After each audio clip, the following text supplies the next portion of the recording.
What's going on? And welcome to another episode of Inside the Valley. That's Dustin Black. I'm William Cockerell, I think. Sometimes I am, sometimes I'm not. I kind of lose myself in the moment. You got to let it go.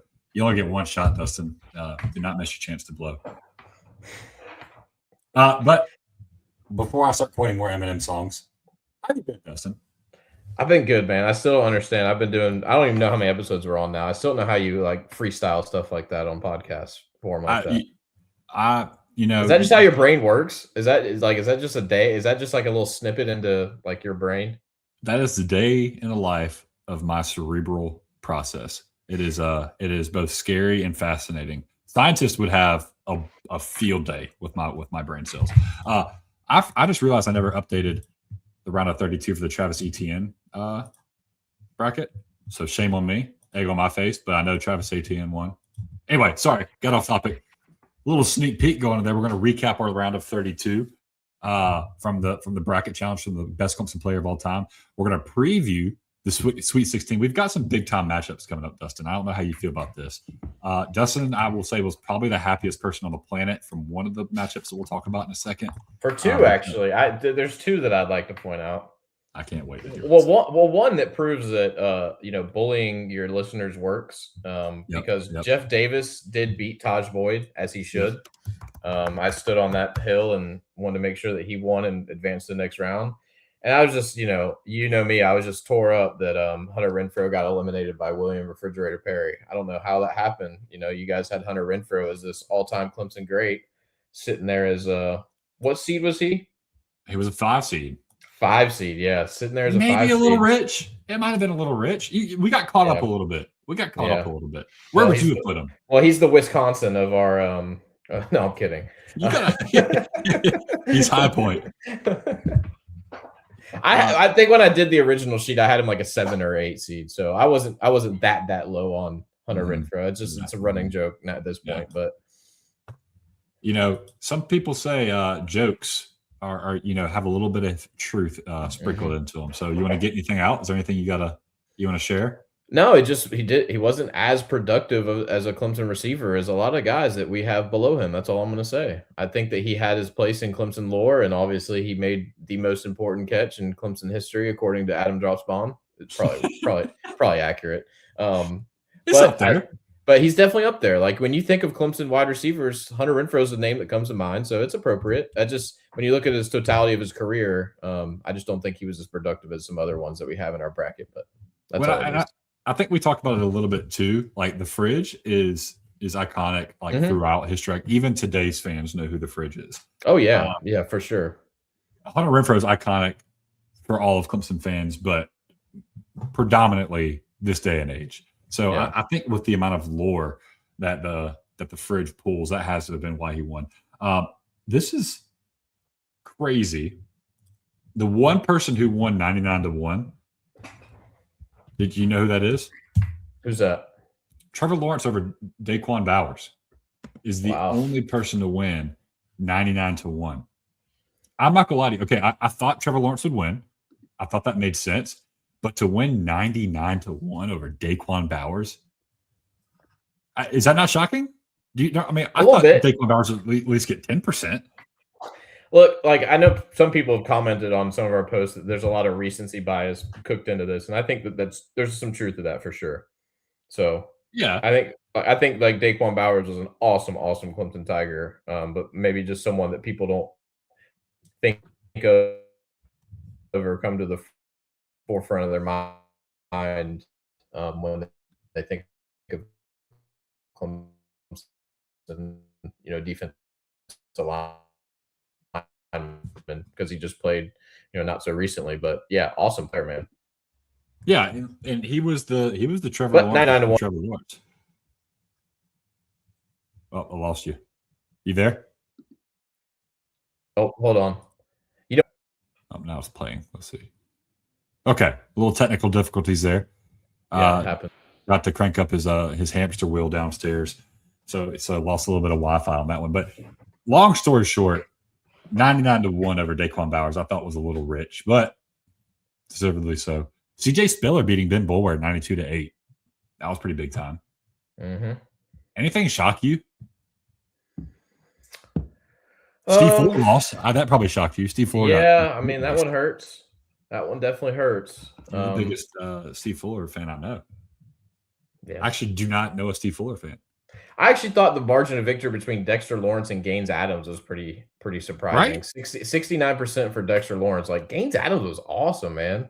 I think I voted for Gaines Adams. I think I did too. Yeah, I did too. Like nothing against Dexter Lawrence, but like you think about the body of work and then what the talent was next to Gaines Adams. Dexter Lawrence was a phenomenal football player, so don't get it twisted. Yeah. He was also next to Christian Wilkins, Cleveland Farrell, Austin Bryant. I mean, they just had a plethora of cats just running through. They were the Power Rangers. Gaines Adams was Gaines Adams. I couldn't name any other defensive lineman. But I'll tip the cap to our listeners. Levon Kirkland over Vic Beasley. That was that was shocking to me. I mean, I thought that's how it should have been, but that's all time sack leader going out. He's out. Big sack. The big sack is out. Another one that kind of shocked me was Grady Jarrett over James Davis. I kind of thought James Davis was going to win, and then Michael Dean Perry beating Shaq Lawson. That handedly, it wasn't even close, and that one hurt my heart a little bit. How great is the Fridge that the Fridge's brother is in the Sweet 16 as well? You know what I mean? Right? Yeah. Hunter Renfro's brother did not make it to the Ring of Honor. Yeah, we got James Davis highlights in the comments of our voting. So people were actively voting James Davis, and he still got beat 77% to 23%. You know what? The people who are listening need, if you want someone to win, you've got to post propaganda. The best way to get somebody to vote, put some highlight videos on there. And we're getting to the point now, like the Sweet 16 is going to be disgusting. Like Deshaun Watson versus T. Higgins. We kind of assume who's going to win that one, but like throw some highlights in there for the love of God. Christian Wilkins versus Jeff Davis. That one's going to be fun. I'm very curious to see who wins that one. I think Jeff Davis will bring that one out. Travis Etienne versus the Fridge. That's going to be a good matchup. Oh my gosh, man! That's tough. The Lawrence matchup, Trevor Lawrence versus Dexter Lawrence. I think that'll be a wash. I think Trevor's just he might beat him 99-1. CJ Spiller versus Michael Dean Perry. I got CJ Spiller on that one. Grady Jarrett versus Levon Kirkland. I don't know. I know who I would pick. Yeah, I mean, that's the thing, man. These are only going to get tougher. Only going to get tougher. Sammy Watkins, Mike Williams, Brian Dawkins, Nuke Hopkins. That's our Sweet 16. Coming into this, most of these I expected. I thought Jeff Davis would lose to Taj Boyd. I really did. I mean, because when you think Clemson, people think Taj Boyd. So hats off to Clemson fans because Jeff Davis is an all-time great. So is Taj, but I think Jeff Davis deserved to win that one. And I quote tweeted that voting and forgot to mention that he gave, or not gave birth. I almost said gave birth. He's the father. He's the father of 2 national championship linebackers with the last name Davis as well. So guy's got it going on. Not only is he a national champion, he breeded national champions. He bred and birthed. So first man to do that. He bred himself. Hats off to you. Shout out Judah, man. Shout out Judah. Good dude. Big fan of Judah Davis. Who would you vote for, Deshaun or T? Deshaun. Yeah. Christian or Davis? Or Christian Wilkins or Jeff Davis? That's a tough one, man. I think I'm going Jeff Davis still, though. Yeah. Travis Etienne, the Fridge. Man, Travis Etienne. Trevor Lawrence, Dexter Lawrence. Trevor. CJ Spiller, Michael Dean Perry. CJ. Grady Jarrett, Levon Kirkland. I can't pick. I'll go Grady. I'll bail you out. I love Grady, but man, Levon Kirkland was a dude. You know what? I never met Levon Kirkland in A-gaps. So I don't know how hard he hits. He would probably annihilate me. Yeah. Sammy Watkins versus Mike Williams. That's tough. Yeah, what was the other one? Brian Dawkins and Nuke Hopkins? Yeah. Man. That's a fun one. That would be so much fun to watch those two go up against each other. Absolutely. I think Nuke would catch the ball, but I think he would feel it. Yeah. I think it'd be one of those situations where I don't know if Nuke would finish that football game. Would Nuke be able to make Brian Dawkins miss in an open field? No. No, that's not Nuke's game in the NFL. Yeah. Or in college. But he'd catch it on him. I think he'd catch it on him. Mm-hmm. I just think Buddy would look like the letter U. Probably. I would go Sammy Watkins, Brian Dawkins. Yeah.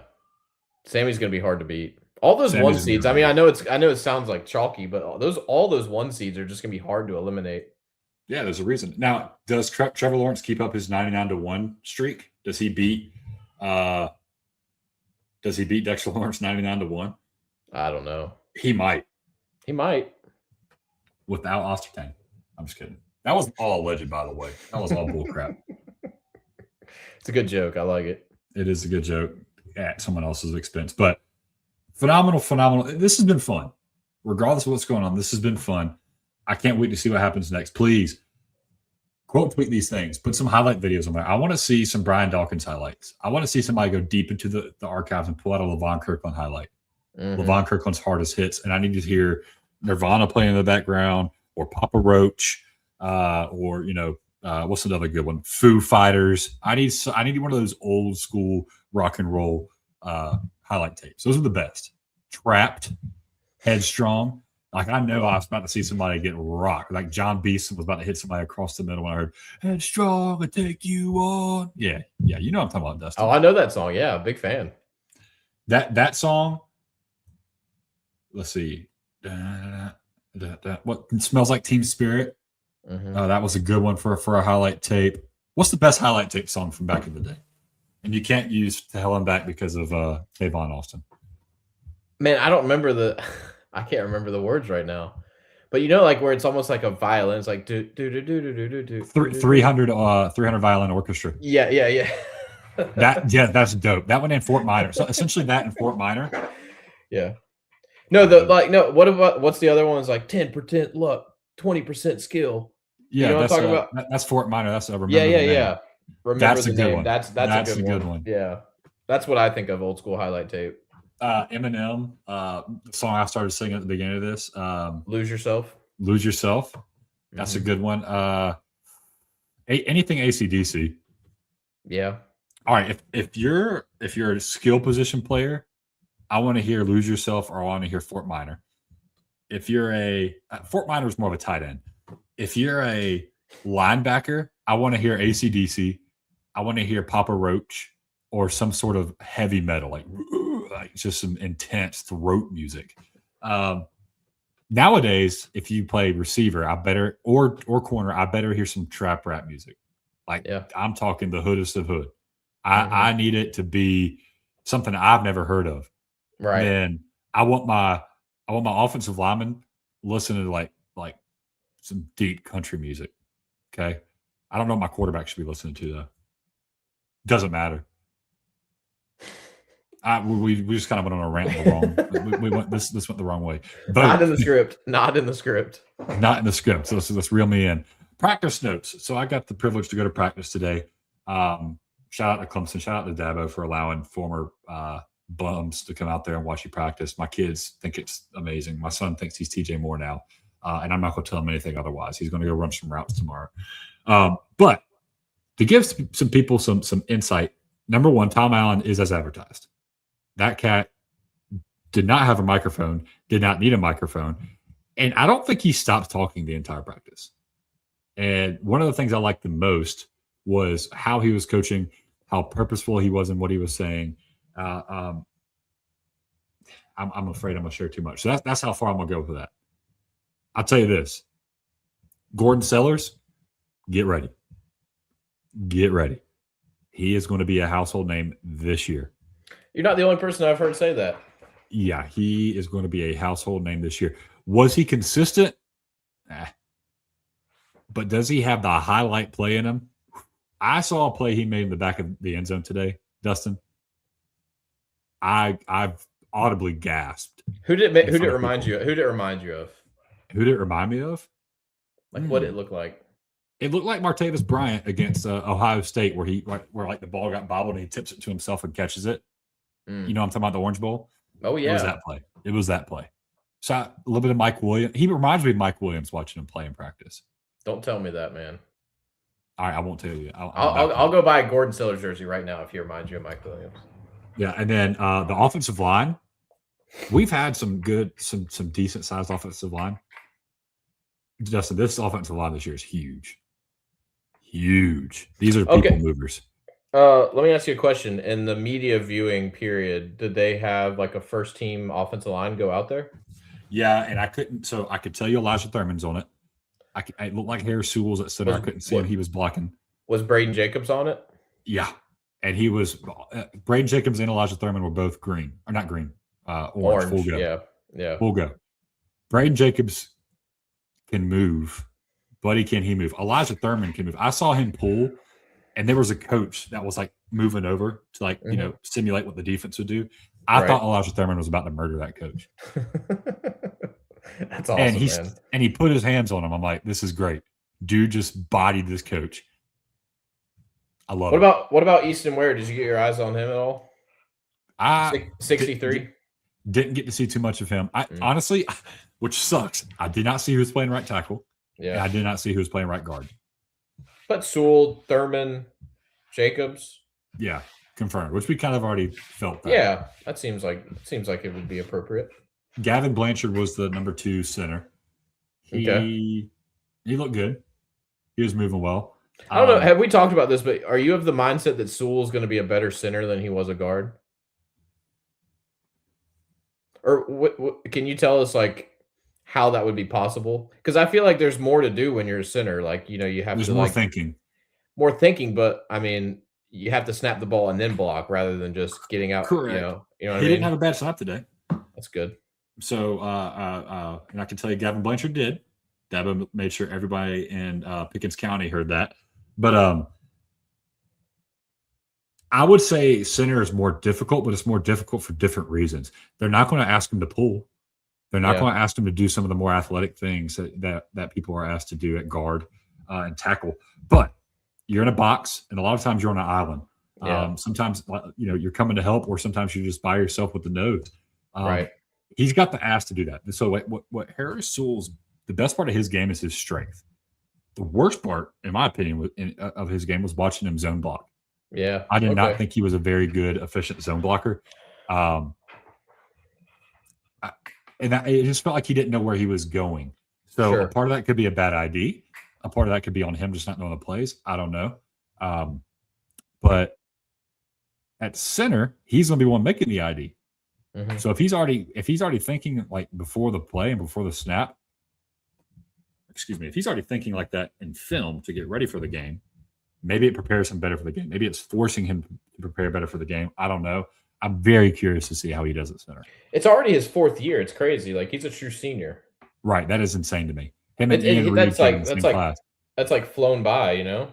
Yeah. And I mean, he looks like a senior, but he kind of looks like that as a freshman. Yeah, he did. Yeah. I saw Grant Wise. That's a tank. Well, I'm excited about him. Yeah, so there's a lot of talent. Guys, so I want to ask you this. So they put out on Twitter that Chris Johnson was actually running with the ones at running back. Did you see anything out of him today that makes you think that he's taken running back 1 position?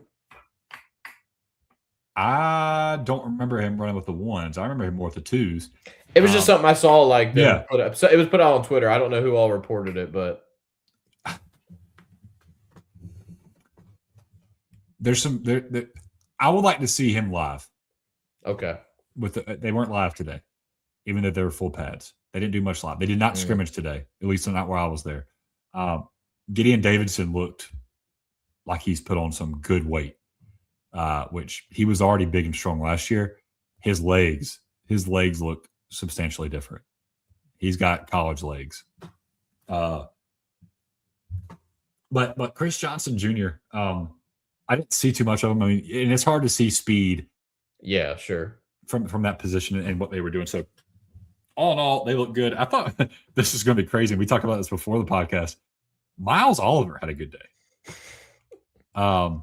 So for what it's worth, Miles Oliver had a day. That's wild to me, man. I'm glad he's healthy. He's had injury after injury since arriving on campus.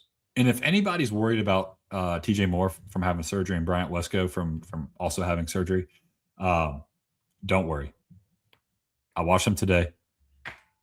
Bryant Wesco has put on some good weight.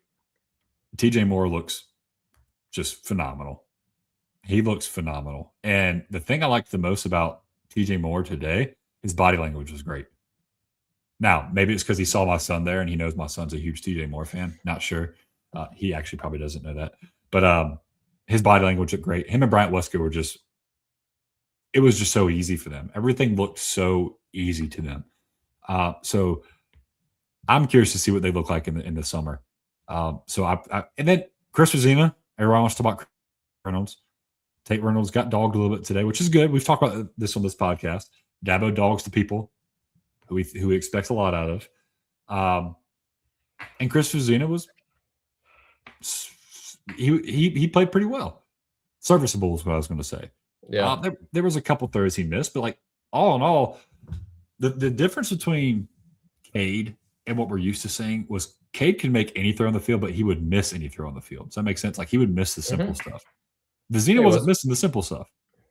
And like I live with that. Yeah, Vizina's more consistent. Just he might. He's not as talented as steady presence. We want a steady presence, and like honestly, guys, remember this too. We went 10-3 with Cole Stout, which Cole Stout again wasn't a horrible quarterback, but he's not Deshaun Watson. He wasn't Taj Boyd. But if you can play good enough defense,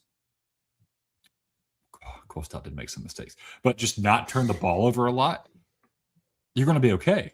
So I'm not worried about this season. I honestly think this is a 9-10 win team. I put on some big orange regalia glasses when I go look at things, though. The 7.5 is low to me. Yeah. Okay. I think this team will win 8 games. Well, we haven't even talked about the defense, and I'm sure the defense is probably the strength of this team. I think everyone would agree there, and I'm really high on a lot of these guys. I think they hit on those transfers at safety, and was reiterated today that Elliott Washington, the corner out of Penn State's been the standout of camp. So I think the secondary is going to be much improved, and I think Polo Anderson is legitimate. Oh yeah, you got to see a little bit of him today. He'll be on the football field this year at some point. That's awesome. They don't have a choice. That dude he's ready for college football. And like the difference in like watching the safeties too, there is like an air of competition about them. And like every rep was just balls to the wall. And I like that. There wasn't much yapping. They weren't talking back and forth. It wasn't trash talking anything. They were just going. I liked it. And I know you're a safety guy, Dustin. Not the movie, but the position. What's your opinion on the movie? What movie? Did you watch the movie Safety? What is that about? That's about the Clemson football player who had to have his son or his brother live with him. No, I have not watched that. Don't watch it. It's really bad. Yeah, I never was interested in that. Any recruiting notes, Dustin? Not really, man. I just was thinking today about the official visit weekend, and it feels like a mile away at this point. Not until May is whenever you get all those guys back on campus. I know they have underclassmen day coming up. They offered a wide receiver, a 2028 wide receiver. What is his name? Deshaun Hall. Is that it? I'm not worried about 2028. I know I can't do it either, man. I can't even learn these guys' names until we sign 2027. It's just too many people. Hey, can I tell you? Am I allowed to share who I saw today? Deshaun Hall is a 2027. Oh, is he? And I saw him today. I thought he was 2028. Nope, he's listed as 2027. Maybe he reclassed. I saw him today. Yeah, he got offered today. He got offered today. Yeah, he should have. Yeah. Oh, it was also reported that Nate Carson was there. Okay, that's what I was going to say. Nate Carson. So I saw a bunch of kids from Irmo with this one massive person in the middle, and they were all just kind of following him around. He was the nucleus. I was like, man, that must be the coach. He got closer. I said, oh my God, that's not the coach. That's Nate Carson. His calves might be the size of my head. Like that Buddy's huge. Yeah, he looks large. And he's not fat. He's huge. Like he is there. That is strength Who is he? Has he gotten a crystal ball yet? No, I think that the Gamecocks feel like they had a lead there for a long time. But I think that Clemson's kind of taken the lead in that recruitment. If I'm being bold enough. And this might be I might be speaking out of turn. He might have been there with Nate Carson, but yep, I definitely saw. I saw Jaden Bryant at practice today. Nice. Who's committed to LSU? I could yeah, that was definitely him. Jaden Bryant was at practice today. Look at you breaking news, man. Maybe I shouldn't have said that. I'm just kidding. It was doesn't he go to Irmo? Yeah, so he's probably there. So he was there with his teammates, man. No, he's there. He's flipping. He told you? Is that what he told you? He told me. He dapped me up. So, what's up, Cockrell? I definitely know who you are. I'm flipping. I'm coming to Clemson. I said, hell yeah, man. He said, yeah, I subscribe to the pod, and I comment, and I unsubscribe and resubscribe. So I said, that's exactly what I ask you. I can't ask anything else except for you to commit to my school. He winked at me. No one can prove that he didn't do that. But yeah, I mean, if you follow the recruiting sites, the 24/7 guys have put in a lot of crystal balls for Clemson. Bryant Robinson's gotten some crystal balls, some more Waffle House Simmons crystal balls. I need that. I need that commitment bad. Carter Jones got some more crystal balls. It just seems like and running back, some hot running back. Gary Walker got some crystal balls, and Andrew Beard was back on campus on Sunday. I mean, there seems to be a lot of good coals in the fire right now. Yeah, big time coals. Corey Fravel, my boy Corey, gave him a crystal ball 2 days ago. So looking good for Gary. I had a dream about Gary Walker last night. Is that weird? Or 2 nights ago? It's a little weird. Yeah. I'm not going to elaborate then. Can I tell you why I hate Irmo High School? I can imagine. So I played soccer at Wando. And they flip lower state and upper state every 2 years. At least that's how they did it when I was there. And there was no 5A, so it was 4A was the highest classification. So Irma was in lower state my sophomore and junior year, and they beat us in lower state finals 2 years in a row, knocked us out, right? So then my senior year, they get moved to upper state, right? So then we finally get past lower state and make it to the state championship. Irmo is like one of the top teams in the country. I think they were like 28-1 or something like that, right? We beat them 3-1 in the state championship. But the way that those guys talked was just like they were so cocky and arrogant. And every time we played them, I just hated that school so much. You won a state championship? Yeah, Wando. That's freaking awesome. 2011. I didn't know that. Yeah, the soccer coach has been there a long time there, and we were his first state title winner team. That's freaking awesome. What position did you play? It was fun. Center mid. Well, I played striker in high school. But I played center mid more so in college and stuff. So I didn't know you played. Wait, hold on. Why don't I know about this? Where'd you play in college? I played at USC Upstate in Spartanburg. What the heck? Soccer was my sport, man. Soccer was never like. I mean, I liked it a lot because I was good at it, but I never really got into watching soccer and stuff. You know what I mean? I can't do it. Yeah. I can't watch soccer. I'm sorry. I watch the World Cup. I do watch the World Cup. I'm about to get after it. The U.S. Oh yeah, sure. I'll watch the World Cup and stuff. But yeah, anyways, just sorry to get you sidetracked, but I hate Irmo High School with a passion. So every time I think of them, they were just cocky bastards, man. But you took them out. Yeah. You know what else they? You know what else they did? So they bleached their hair for playoffs. Oh, so they all have blonde hair, and dude, you almost made me slip. I hated that school so much, man. You almost made me slip, Dustin. Yeah, I don't blame you. Burns was the one for me. I hated Burns growing up, and then I also hated who was it? No, it was just Burns. It was Burns. They took a state championship from us. Marcus Lattimore. I think he just scored another touchdown in that state championship game. Oh, you played against Marcus Lattimore? I was in the stands watching. I was a freshman. But he had 300 yards against us in the state championship game. Jeez, man, yeah. Dude was different. All right, I need a grass fact before we go, Dustin. One grass fact.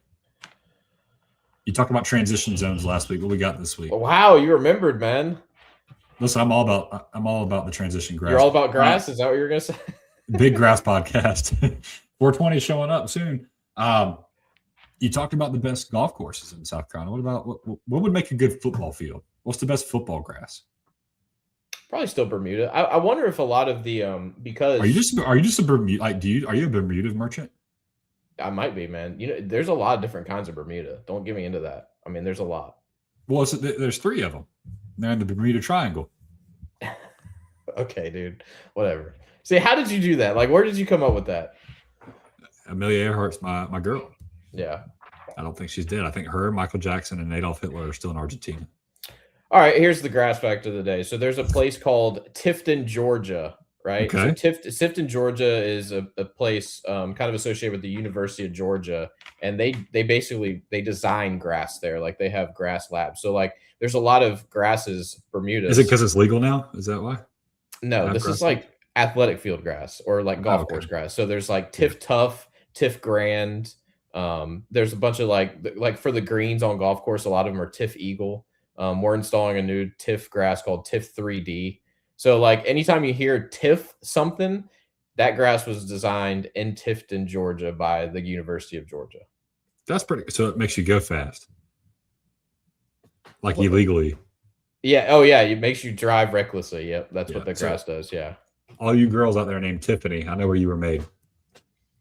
There's your grass fact of the day, Tifton, Georgia. So if anyone ever says like, "Hey, yeah, well, this field is Tiff Tough," it's from Tifton, Georgia. I like that. That's a good grass fact. I think we're about to start doing that. You just go ahead and come prepared with a grass fact for every episode. Okay. Yeah, deal. I got you, man. And to wrap that one up, hey, we got the spring game coming up this Saturday. My son, now who is like adamant he never wanted to go to a football game because they're too loud, is like, I got to be there. Yeah, if any one of our listeners wants to hold a camcorder and live stream the spring game for me, that would be awesome. Yeah, put it on Facebook Live. That would be fantastic. But yeah. I hate that it's not televised. I hate it. It's lame. It's lame. I used to enjoy watching it for the first half.